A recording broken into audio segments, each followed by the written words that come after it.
你好，我叫 Liam，我是有巧人。Do you eat Chinese food on like Christmas? People were excited about us being excited, and that made me excited. Pickle is very kosher, and Jewish people love it. It's tradition. It's tradition. Tradition. Tradition. I got the knish, guys. The best knish.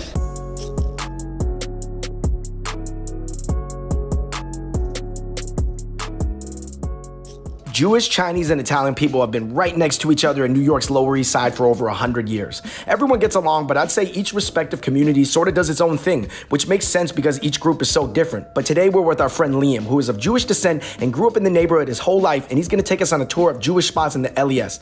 There's a lot of famous Jewish people in America, but the food isn't as well known, so we're gonna try a lot of stuff for the very first time. Let's go. What's going on, everybody? Welcome to a very special and very cold episode of Fun Bros Food. We're on Houston and Lower East Side. We're gonna be doing a food crawl, learning about the culture of something that I've been wanting to do for a very long time, but haven't yet to get the chance to. And where are we at? Guys, we are in front of Russ and Daughters, and we're about to embark on a Jewish food crawl across the Lower East Side. And who better to help us through this food crawl than Liam right here? So my name is Liam, born and raised in New York. I'm from the Lower East Side. I come from a Jewish heritage, and I've lived over a Jewish bakery all my life. We are gonna be hitting up the most famous Jewish bagel spots in New York City. And then we're also gonna be going to some of the most traditional, oldest Jewish bakeries. And then we'll hit up some spots that are a little bit doing a new school thing. Russ and Daughters, let's go.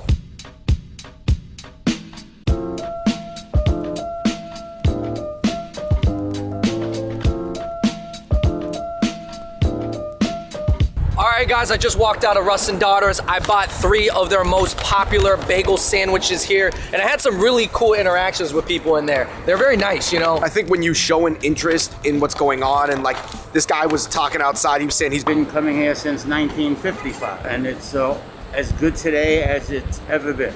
As a matter of fact, it's probably better today. It's the 3rd generation of owners. Do you think that these spots should modernize? I think the food should stay the same as it was for 50 years, but I think the facility and the service and the aesthetic of the place could modernize, but keeping the tradition alive. Russ and Daughters has been around over 100 years, and it started by a guy named Russ, and actually he had no sons, so his daughters ran the shop, and that's why it's called Russ and Daughters. Okay, Andrew, these were not cheap. For 3 bagel sandwiches, which I got a sturgeon, I got a pastrami Russ, and I got the classic, it was a total of $52, guys. This spot is high quality, but it is expensive. Right. Here, guys, we have the pastrami Russ right here. This is pastrami kind of flavoring on salmon lox. Classic bagel and lox, man, is tradition in Jewish culture. Coming from Europe, bagel, Jewish, we add fish because it's kosher.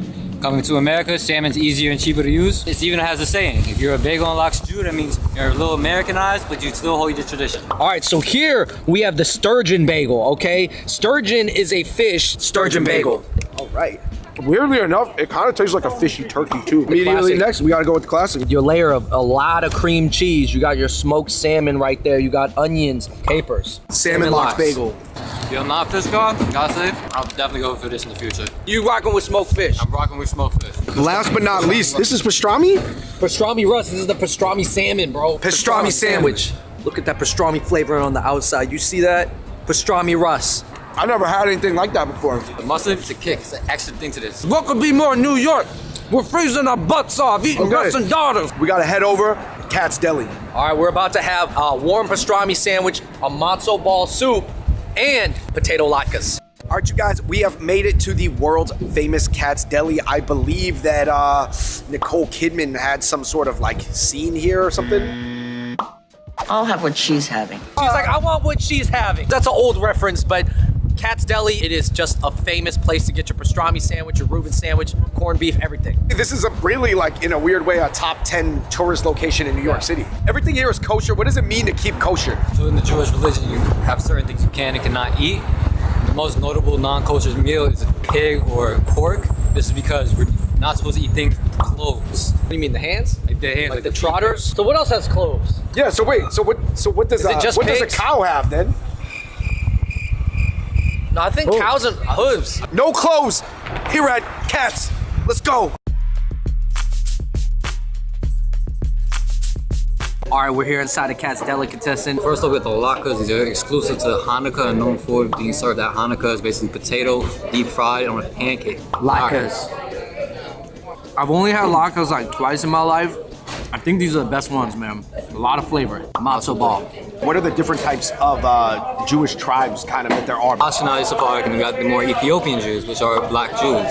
So Ashkenazi are more of the Eastern Europe region, primary Jews that have located to the Lower East Side. Sephardic Jews are more Middle Eastern, Mediterranean. One thing we're gonna have to get into later is the FUNG Jews, the Chinese Jews. There are Chinese Jews in China. Shmir. What is a shmir? It's a Yiddish term for just a spread. Look at that. Look at that stack. Pastrami. 5 out of 5? 5 out of 5. We're gonna start to get into some deeper cut things. We are about to have a knish. This whole time we were calling it nish. Originates from Poland. It's like almost a potato dumpling / hot pocket. Let's go. Right here, we're in front of Yonah Schimmel Bakery. This is on Houston. This has been open since 1910. You look at some of the photographs they've got and drawings. It's like, this is like the OG of the OG. Tradition. That's all it is. We're about to try some knish for the very first time. I think it is noteworthy that Liam, you speak a little bit of Mandarin. Because you went to what, an immersion school in elementary? Yeah, sure. 你好，我叫 Liam，我是有巧人，我在纽约长大了。 That's what can happen in the Lower East Side. A Jewish kid goes to Chinese immersion school. It's normal. Right next to the Jewish zone, Andrew, there was still hella Chinese right here. Yeah. Chinese people and Jewish people have been in the Lower East Side together for a century now. You will never see this anywhere else. They're bringing up knishes down from the basement on a bellhop. This is something that they've been doing this whole time. I got the knish, guys. The best knish. If you are just holding Jewish food in your hand, I think Jewish people know you are, and they'll just talk to you. I got a Schimmel. Is this the best? Yeah. Best knish? The best. You gotta have sour cream though too. Where's the sour cream? You have to ask for it. Yo, what is an egg cream? I've never had an egg cream, Liam. So an egg cream traditionally in Jewish history, seltzer, chocolate, and milk. So there's no egg in this. No egg, no cream, unlike the name. Egg cream. You got the chocolate, I got the vanilla. Oh, that's good. It kind of tastes like something you made at home. I've never had a knish before in my life. It's like cream cheese, potato, and blueberry. Is it kind of like one of those pastries? I've experienced it more as a savory food, but it's definitely more traditional. Blueberry knish. Perfect for the weather. Got the flaky pastry crust on the outside, some kind of firm cream cheese in the middle. Spinach knish. That is like some really tasty and kind of salty spinach mashed potatoes wrapped up in a pastry. Let's just try these new flavors. We're just gonna guess what they are. Definitely multi-grain. This is a healthy one. Okay. It's like a squash type of thing. I got the vegetable one right here. I'm just gonna bite it. Whoa! Pumpkin joint looks crazy. I've got pumpkin, you've got cherry cream cheese, and you've got broccoli potato. I'm not gonna lie, I'm really feeling the mashed potato ones. I'm rolling with the potato knish from Yonah Schimmel. Cherry, gotta get it, must have. Here we got the... Classic knish is what they would be eating in homeland Ukraine. That might be the best one! Really? Shut up. Oh. This with some gravy would be fire.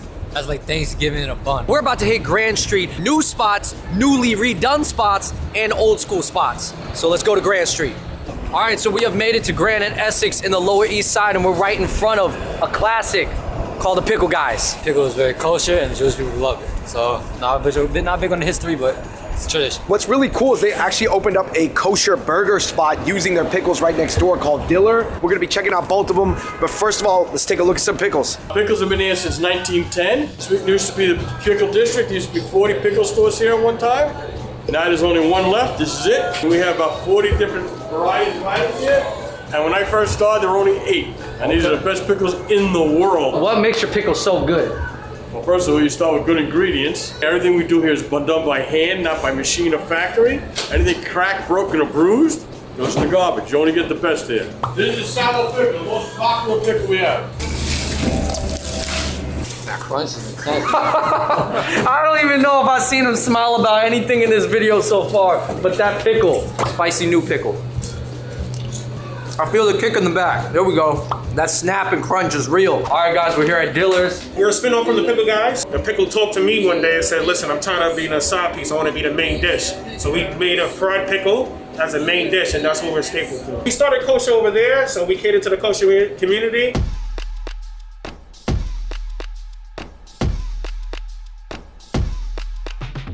We're outside of Diller and we have a whole spread in front of us. We got fried pickles. We have a pickled pineapple lemonade. We got the pickled lentils egg rolls. And then we have the kosher burger right here. But it's not just regular kosher, there's a word for it. That cheese on there is a high level kosher. Halaf is real. Halaf is real, all right. Kosher Beyond Burger. You can tell those pickles are high quality because there's like that crunch and sweetness coming from there. Pickled lentil egg rolls. I'm not mad at that. Fried pickles from Diller. I've had fried pickles before. These are the best ones. Fried sliced pickles, this might be my thing. I'll give these about a 4.5 out of 5. Last but not least, man, I think you gotta go for this pickled pineapple lemonade. Pickled pineapple lemonade. It's like that traditional lemonade with a little dill to it, but it's overwhelming ginger taste. It's perfect. Okay, so 3 doors down from Diller and the Pickle Guys, we have Kossar's, and this is traditionally a huge Jewish community. So of course, you know, you're gonna have a very high density of Jewish businesses. Kossar's has been here since 1936. Said, but recently there was a change in ownership, and it kind of modernized it to a younger generation. But you know what? I think the Bialys and the bagels and the recipes are generally the same. Oh, so Bialys, it's like a bagel, but without the hole. It's baked. It's filled with onions and pot pieces. This is something that's exclusively Jewish. You will only find at Jewish spots. You can't find this at a bodega. You can't find this at most deli. My personal opinion, better than a bagel. I do know a lot of people like the Bialy better because it's softer generally. Okay, hey, Liam, you kind of hyping the Bialy. Bagels versus Bialys right here at Kossar's. Plain cream cheese Bialy. And then a plain cream cheese bagel. Yeah, both of them toasted. Because the battle's going down between the Bialy and the bagels. Can we do one order of the babka French toast? Yo, Liam, what do you think about the younger generation wanting to keep the tradition alive, but like, you know, more modernizing it? As diverse as this neighborhood is, you have to keep evolving your traditions and your food. This is exposed to the younger generation now as they redid it.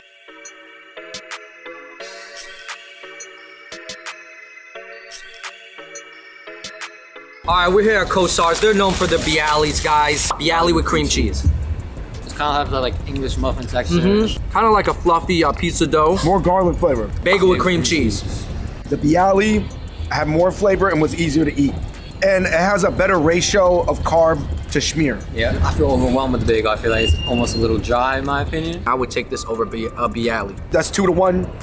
Bialy's, last but not least, here at Kossar's, we have chocolate babka French toast. Babka is a Eastern European Jewish bread, and they have made French toast out of it on the griddle. Chocolate babka French toast. I'll tell you, that is decadent. That chocolate is built in, but it doesn't taste like a chocolate chip. That's what I like. That is a 5 out of 5. 6 out of 5. Yo, the chocolate babka French toast, everybody get it. You guys, we're going on a Jewish food crawl right now. We're near the end of it, but we're not done. Just keep it pushing. All right, going along with our theme of modernization, we are here at Rivington and Clinton in front of Davidovich Bagels. What is like an old school technique they use here at Davidovich that a lot of bagel shops are not doing anymore? Well, it's kind of rolled up dough that's flipped with a stick rather than a machine. Like you don't see that anywhere else in New York or even in the country. If you go to any bagel spot and they say that they sell hand-rolled bagels, it's likely that they are bought from Davidovich. Davidovich Bagels. Oh, they got rainbow. I know. Is that the traditional Jewish thing? The rainbow? I don't know about that, man.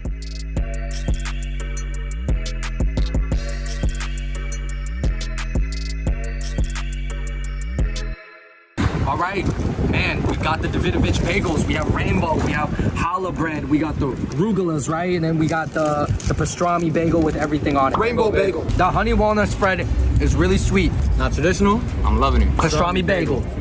How do you guys like the bagel? Because it's kind of thick, but it's not too hard. It has a good feel to it. It cuts in perfect. As much as I love Kossar's, it's a better bagel. Salmon lox and cream cheese. That salmon lox was better than Russ and Daughters, in my opinion. What? That's controversial. Rugula. This one's a little dry, Davidovich. Last but not least, we got the challah bread. It's the holiday season. Just want to break bread with the fam. Challah bread. The bagels clearly taste different. I think it's the stick flip. On to our next spot, but I gotta say, shout out to Davidovich. All right, you guys, we just went a little bit further down on Grand Street. This is one of the most classic kosher bakeries. It's called Moishe's. Moishes. Is this a spot that you grew up going to? Yeah, for sure. I actually live in the building right on top of it. Jewish food in the LES.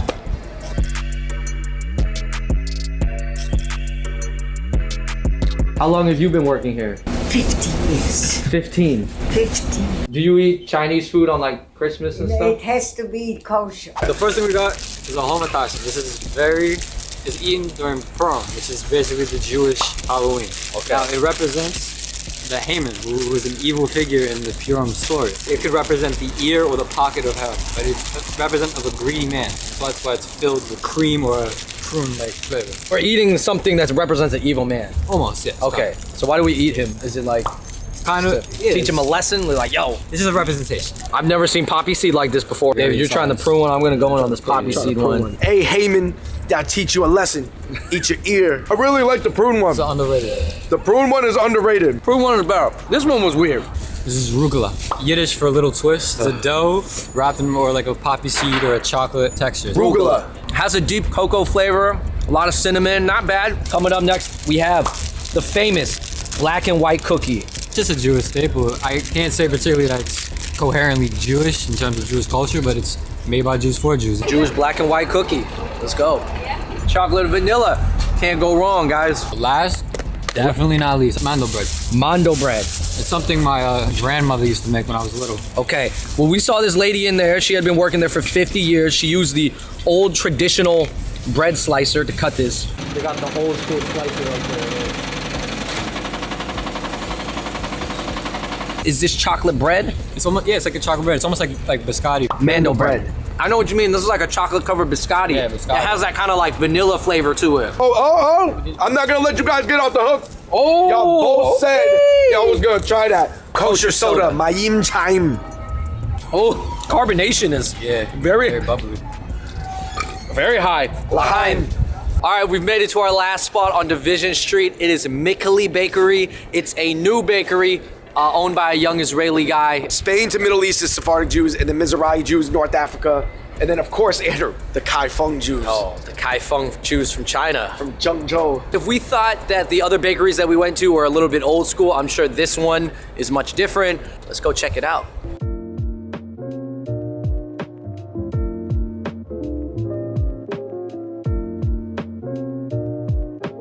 All right, you guys, we are here at Michaeli Bakery. Like you said, this man is from the center of Israel. He comes from a very famous baking background.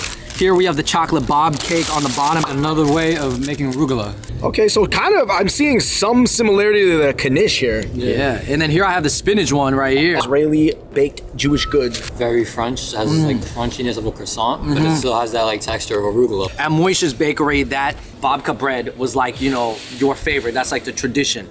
But this is like the new one. As you can see, this is like a twisted one. Babka. If you like Jewish bakery goods, but you kind of want it in like a more French croissant, decadent style, this would be a good pick. To twist the original format. All right, you guys, that brings us to the end of our traditional to modern Jewish food crawl through the Lower East Side. There was so much history. Like we said, a lot of these spots have been around for like 100 years. My favorite thing was the pastrami sandwich at Katz. Maybe actually potato spinach knish. I gotta go with that French toast, man. I don't really like fish, but that bagel and lox was delicious. I think that potato knish really blew me away because I didn't expect that. I think it was really cool just to be in the community and see how excited everybody was that we were filming the video. Yeah. People were excited about us being excited, and that made me excited. I definitely want people to go out of their comfort zone, go to a Yonah Schimmel, go to a Russ and Daughters, like go out there and try things. The home of Tasha, that's my third pick.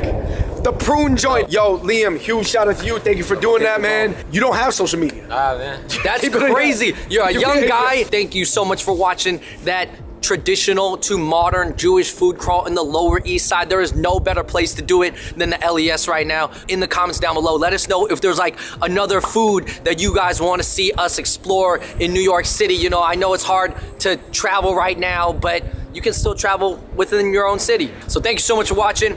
Hit that like button, click subscribe, turn on your notifications, and until next time, we out. Peace. How old is that machine? Older than you and me together. His father Steven, you know his father Steven? I used to come here, I have long hair. You think I remember? Liam, this sign says, be a mensch, wear a mask. What does this word even mean? Be a mensch, be a good person in Yiddish. Wear a mask, you're helping the community right now. Come on. Be a mensch.